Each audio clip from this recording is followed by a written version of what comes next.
Ya. Nah, terkait dengan kasus ini, memang Komisi Disiplin PSSI memastikan akan memberi hukuman untuk PSS Sleman dan juga PSIS Semarang yang melakukan 5 gol bunuh diri dalam pertandingan divisi utama Liga Indonesia. Nah, kondisi PSSI yang diketuai oleh Hinca Panjaitan, Komisi PSSI maksud saya diketuai oleh Hinca Panjaitan, menggelar rapat tertutup dengan memanggil semua aktor dalam insiden sepak bola gajah antara PSS Sleman melawan PSIS Semarang yang berakhir dengan skor 3-2. Nah, meski masih menunggu 2 minggu lagi untuk menentukan sanksi yang akan diberikan kepada para pemain, Komisi Disiplin sudah memastikan hukuman terhadap kedua klub yang bertanding ini. Ya, Hinca pun turut meminta maaf kepada semua pihak yang sudah melihat insiden memalukan di sepak bola tanah air ini. Hati demi menegakkan regulasi kita dan memastikan kompetisi ini berwibawa untuk ke depan. Baik PSS Sleman maupun PSIS Semarang didiskualifikasi dari kompetisi ini. Oleh karena itu, keduanya berhenti sampai di sini, tidak lanjut ke berikutnya. Komisi Disiplin akan melakukan investigasi secara lengkap satu demi satu kepada pemain, kepada ofisial, kepada pihak-pihak yang terlibat dalam pertandingan itu. Ya, tadi saya sempat bertanya nih ya, Riman, pada saat offer ke Bapak narasumber di sini, kenapa sih disebut dengan sepak bola gajah gitu? Karena katanya gajah itu kan kalau main, kalau nggak disuruh sama pawangnya dia nggak akan nendang gitu loh. Nah, apakah benar-benar ini yang kemudian ditemukan Pak Johar Arifin dari pertandingan antara PSIS Semarang dan juga PSS Sleman ini? Ya, tentu kami sangat kecewa ya sebagai pengurus PSSI melihat pertandingan sangat-sangat kecewa. Apalagi pertandingan itu dilaksanakan di kota tempat para pejuang kita dulu melahirkan PSSI, di Yogyakarta. Ya, Pak Suratin tahun 1930 itu mendirikan PSSI di kota Yogyakarta. Noda ini dibuat di kota tersebut. Jadi alangkah tidak bagusnya ya peristiwa ini cacat sejarah sepak bola Indonesia. Oleh karena itu kami tidak main-main, kami sangat serius.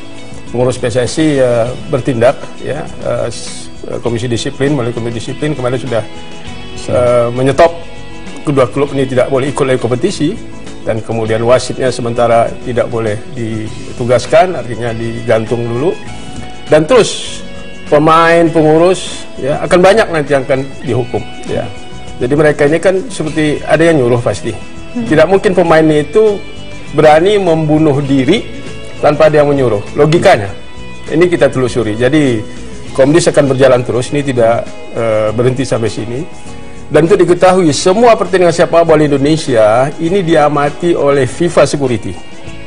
Jadi PSSI tim kita diikuti Pak Hinca, Dr. Hinca sudah berkali bertemu dengan FIFA Security, dan terakhir kami bertemu di Bali pada tahun lalu membahas kemungkinan untuk membersihkan sepak bola Indonesia ini dari kotoran-kotoran yang selama ini orang sudah tahu lah banyak.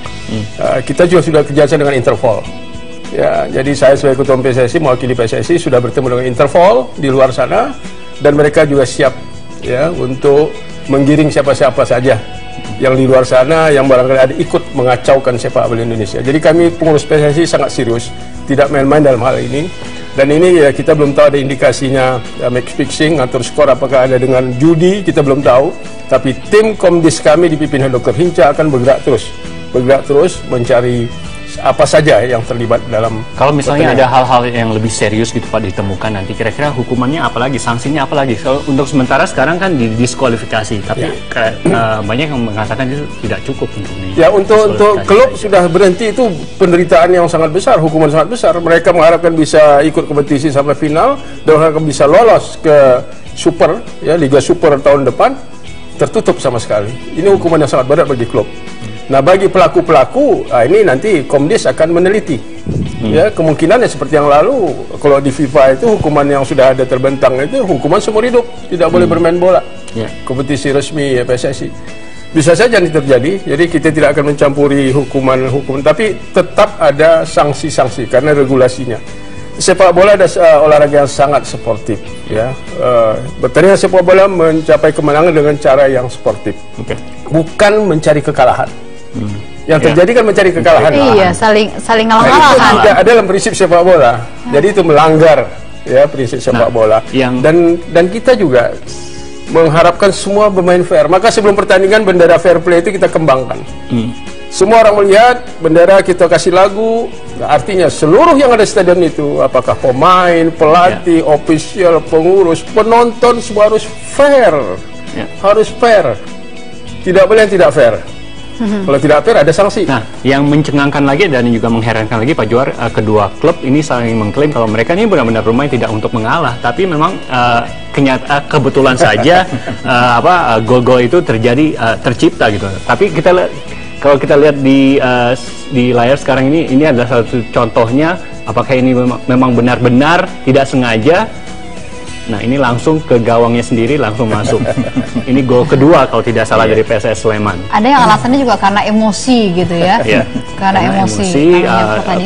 PSS Sleman menciptakan gol bunuh diri, akhirnya dibalas lagi sama PSIS Semarang, gol bunuh diri pula. Dengan gol bunuh diri ini kan lucu seperti. Kalau Mas Kesit kira-kira tanggapannya seperti apa? Ya, pertama-tama saya ingin mengungkapkan rasa keprihatinan saya ya. Saya pikir ini sesuatu yang sangat memalukan, yang sangat mencoreng dunia persepak bolaan Indonesia.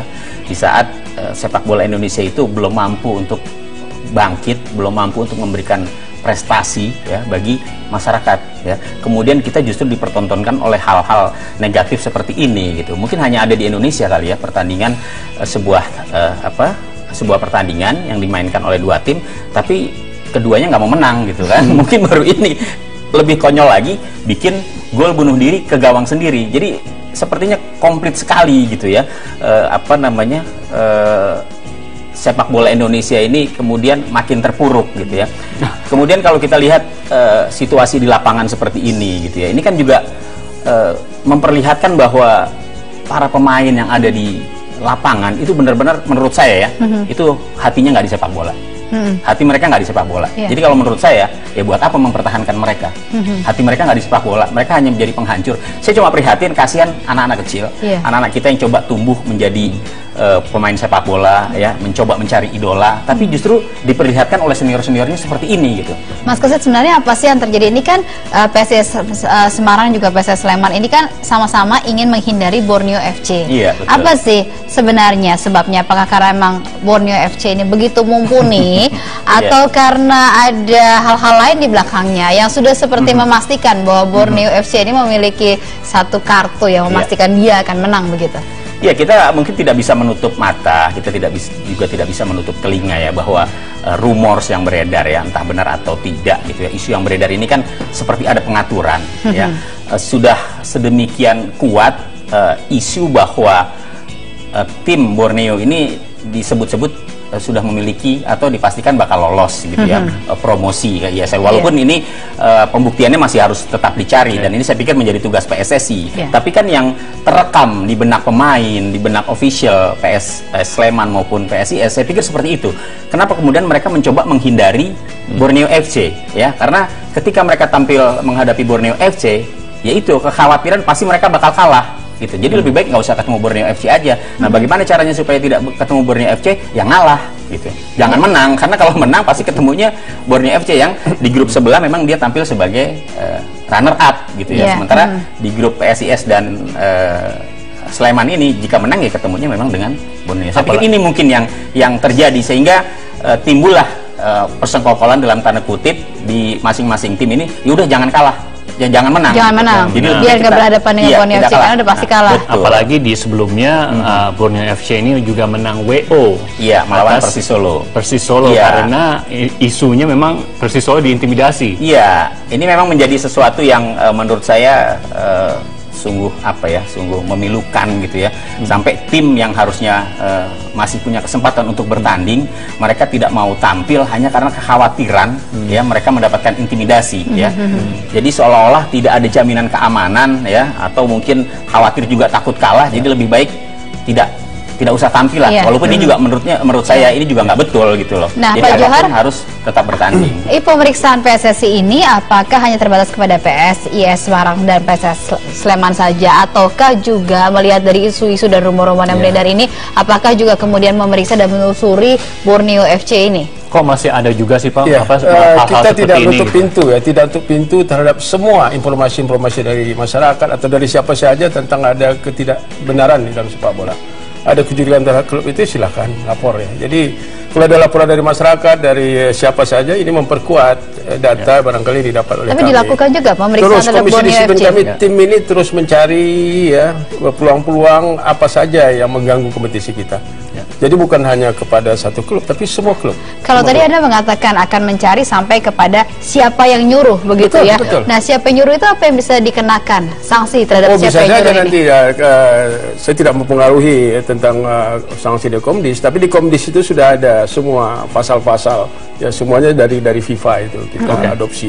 Jadi semua ada kemungkinan seumur hidup, kemungkinan macam-macam. Tidak boleh mengelola bola seumur hidup ya. Jadi klub mana saja indikasi, jadi kepada masyarakat saya minta ada saja informasi tentang ketidakbenaran di satu klub, misalnya ya dia membayar wasit atau wasitnya siapa, secara rahasia sampaikan kepada kami ya, kepada Komisi Disiplin supaya kami lebih mudah menelusuri ini semua. Baik, Pak Johar, kita dan juga Mas Kesit, kita akan jeda dulu. Nanti kami akan lanjutkan saat lagi. Tetaplah bersama kami di One Shot.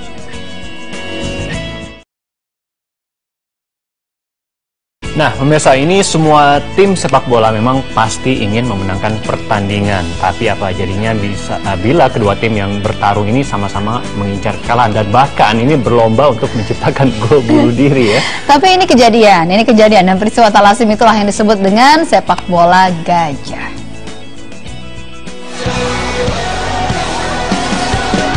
Laga divisi utama Liga Super Indonesia antara PSS Sleman versus PSIS Semarang memainkan aksi tak sportif yang dikenal dengan sebutan sepak bola gajah.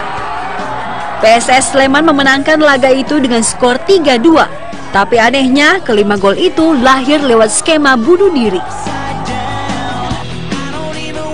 Sepak bola gajah bukanlah permainan sepak bola yang dimainkan hewan raksasa dan cerdik si belalai panjang, tetapi pertandingan sepak bola di mana para pemain terkesan malas-malasan bertanding untuk menghindari lawan yang dianggap kuat di pertandingan berikutnya. Ya, seperti prajurit takut perang. Disinyalir, kedua tim sengaja tak mau menang di laga itu agar tak bertemu Borneo FC di babak semifinal divisi utama.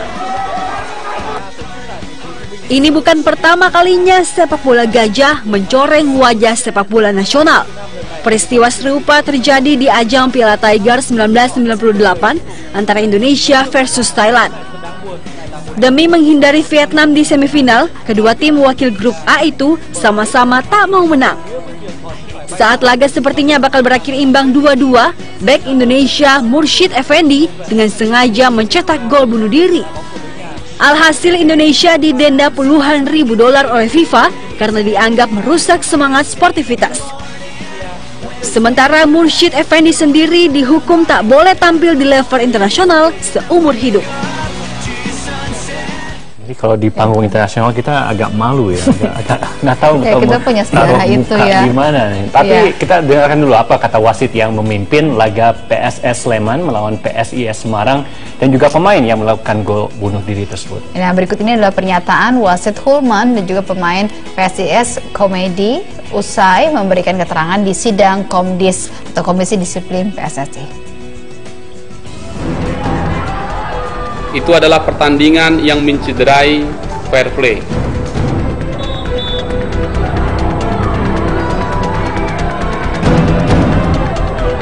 Yang utama adalah bermain bola untuk menang. Kali ini bermain bola untuk kalah. Justru saya lebih baik meneruskan, injury time itu kan tinggal sedikit lagi. Kalau saya hentikan, sementara ada beberapa daerah lain yang main, mendingan saya habiskan pertandingan. Masalah kalau nggak ingat saya 2 menit waktu itu injury tinggal 1 menit. Lebih baik saya habiskan daripada masalah lebih banyak. Kan kita nggak tahu mas prediksi akan terjadi seperti itu kan, dan tiba-tiba terjadinya juga menit akhir. Ya kita spontanitas saja terjadi seperti itu. Ya mungkin karena emosi saya aja mas, saya terlalu emosi ya, saya blank, saya melakukan tindakan seperti itu. Oke, kita lanjutkan dialog terkait dengan sepak bola gajah PSS Sleman melawan PSIS Semarang. Mas Kesit, kira-kira kalau dari pernyataan wasit tadi yang tidak menghentikan pertandingan dan melanjutkan sampai akhir, ini apakah benar tindakannya atau seharusnya dihentikan saja pada waktu terjadi gol bunuh diri itu? Iya, tadi wasit sempat bilang kenapa dia tidak mau menghentikan ya, karena ada pertandingan di tempat lain yang berbarengan gitu, yang mungkin hasil di situ di Sleman akan memberikan pengaruh juga ya. Ya mungkin itu ada benarnya, tapi menurut saya dalam situasi seperti ini, oke lah, di gol pertama mungkin dia masih bisa toleran gitu kan. Kemudian gol kedua harusnya sudah menjadi warning ya. Dan ketika gol ketiga dilakukan dengan hal yang sama, pemain melakukan bunuh diri dengan sengaja, saya pikir dia harus sudah bisa mengambil tindakan untuk menghentikan pertandingan. Saya pikir tidak ada salahnya di situ, karena kekuasaan penuh di lapangan adalah wasit. Ketika dia melihat ada yang tidak beres di lapangan, dia punya kekuasaan, dia punya wewenang untuk menghentikan pertandingan, dan itu tidak ada yang bisa menggugat ketika pengadil di lapangan, dalam hal ini wasit, menghentikan pertandingan. Toh pertandingan juga sudah melewati menit 80 ya. Menit 87 terjadi gol bunuh diri yang pertama. Berarti kan ada sisa 3 menit ya. Saya pikir kalau misalnya pada saat itu dihentikan, itu sudah sah kok pertandingan itu. Sudah bisa dianggap sah hasilnya gitu. Nah, Pak Johar, kalau alasannya wasit itu kan katanya karena tidak bisa mematikan pertandingan, karena pertandingan harusnya berhenti karena alasan force majeure, seperti misalnya kerusuhan atau kemudian kericuhan, kemudian ada pemain yang kurang gitu. Kalau menurut Anda sebenarnya sama, ini harusnya bisa dilakukan, tidak bisa tugas langsung wasit, karena saya dulu pernah wasit ya, wasit nasional internasional. Jadi tugas wasit menegakkan fair play di lapangan.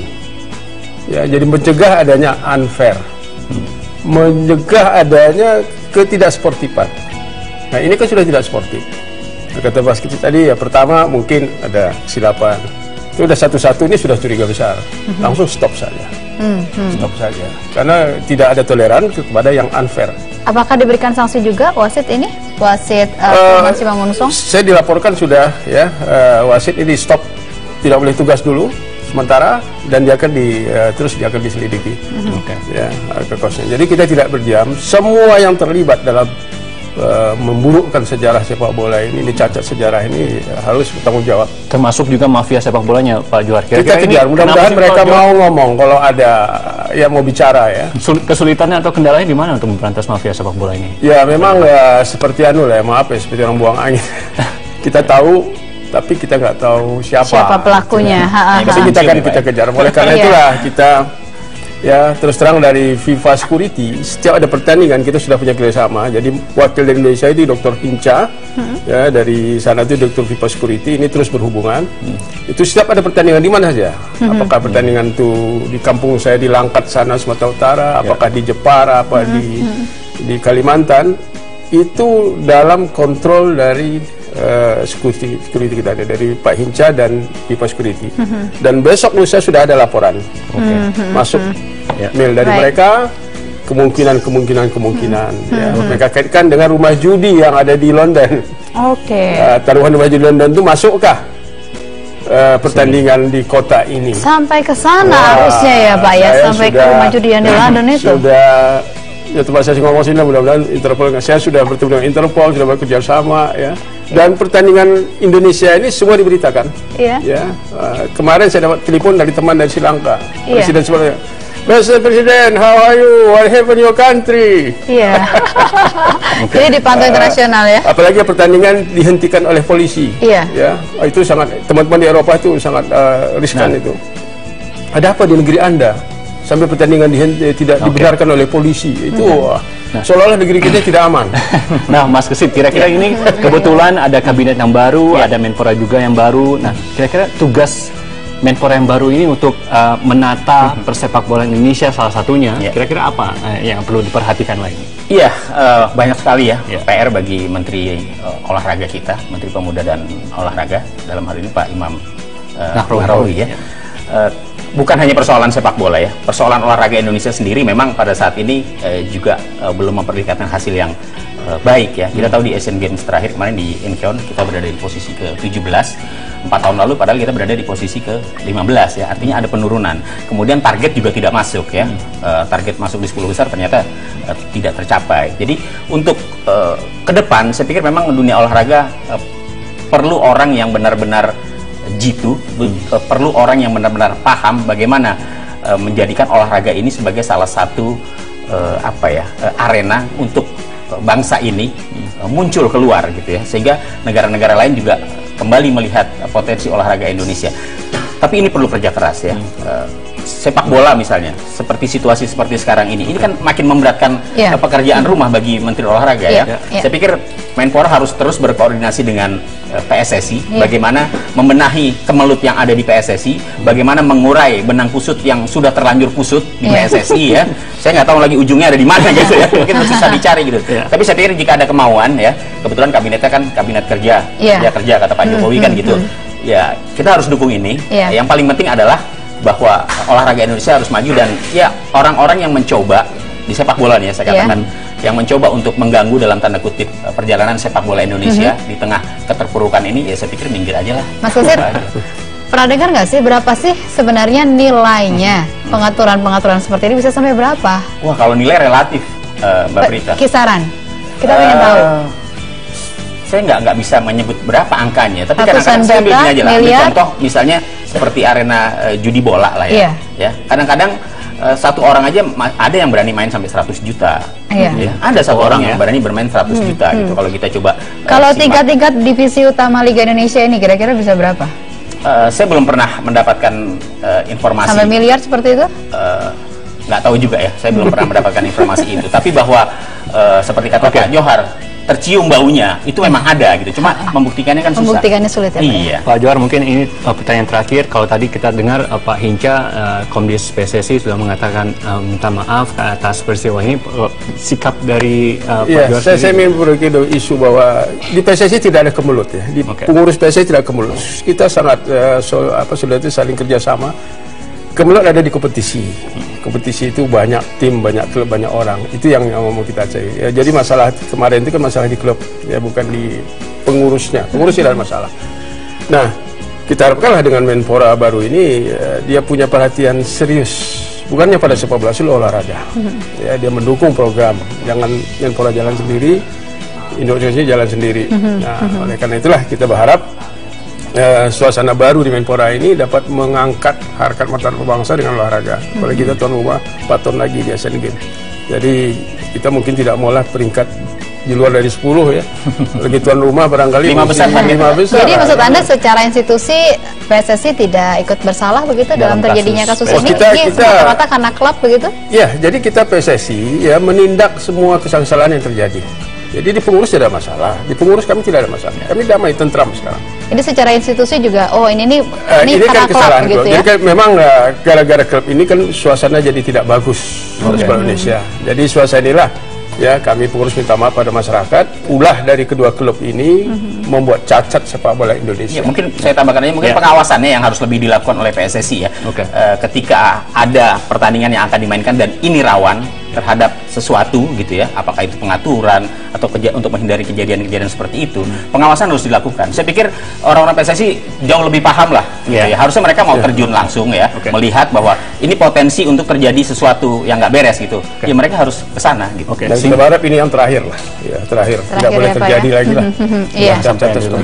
Ya, semoga sanksinya benar-benar bikin jerah ya Pak ya. Pak Johar Arifin, terima kasih banyak sudah bersama kami. Terima kasih atas waktunya. Terima kasih banyak. Dan demikian dialog kita dan juga sekaligus mengakhiri White Shot kita untuk kali ini. Akhirnya kami pamit, saya Herman Halid. Saya Prita Laura, terima kasih atas kebersamaan Anda, dan selanjutnya kami akan hadirkan berbagai informasi terkini bersama dengan Wahyu Wibowo dalam Metro Hari Ini. Sampai jumpa.